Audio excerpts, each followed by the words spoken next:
Ghouls and Ghosts is a side-scrolling action platform game developed by Capcom and released as an arcade game in 1988, and subsequently ported to a number of other platforms. It is the sequel to Ghosts and Goblins and the second game in the Ghosts and Goblins series. Gameplay. The gameplay for Ghouls and Ghosts is similar to that of Ghosts and Goblins. The player controls the knight Arthur, who must advance through a series of eerie levels and defeat a number of undead and demonic creatures in his quest to restore all the people killed by Lucifer, including his beloved Princess Prin, back to life. Along the way, Arthur can pick up a variety of weapons and armor to help him in his quest. While the core gameplay remains the same as its predecessor, the game now allows Arthur to fire directly upward and directly downward while in mid-air. By jumping in certain spots, players can cause a treasure chest to erupt from the ground. By firing his weapon at the chest, players may uncover new weapons,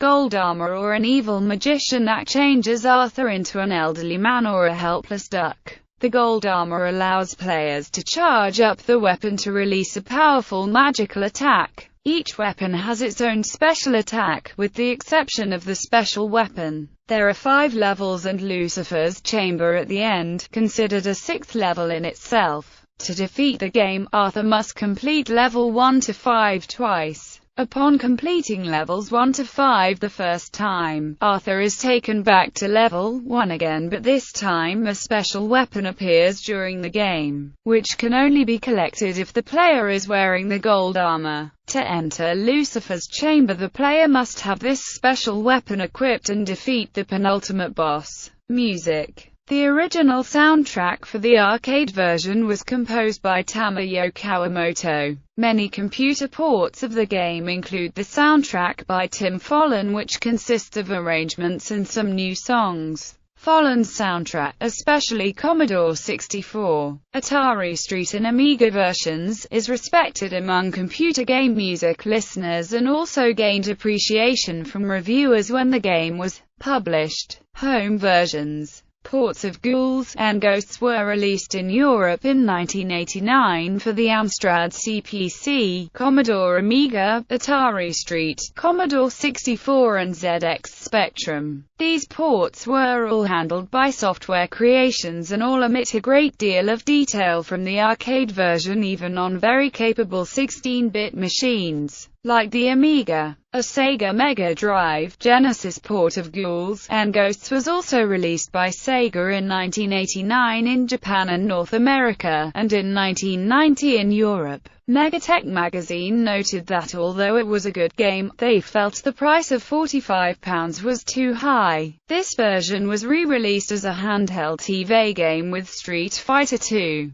Special Champion Edition in 2005 and as a downloadable virtual console game for the Wii in 2007. Sega also released a Master System port in 1990. This 8-bit version made changes to the game by introducing a power-up system that allows the player to enter secret shops and upgrade parts of their armor. This includes helmets, which give the player access to new weapons and magic spells, chest armor, which allows the player to sustain more damage, and boots, which increases the player's speed. The SuperGRARC port of Daimakaimura, released by NEC Avenue in 1990, was one of the 5 games released for the short-lived system. A pixel-perfect version of Daimakaimura was released by Capcom in 1994 for the Sharp X68000. In 1998, Capcom released Capcom Generation 2 for the PlayStation and Saturn in Japan. A compilation which included Ghouls and Ghosts along with Ghosts and Goblins and Super Ghouls and Ghosts.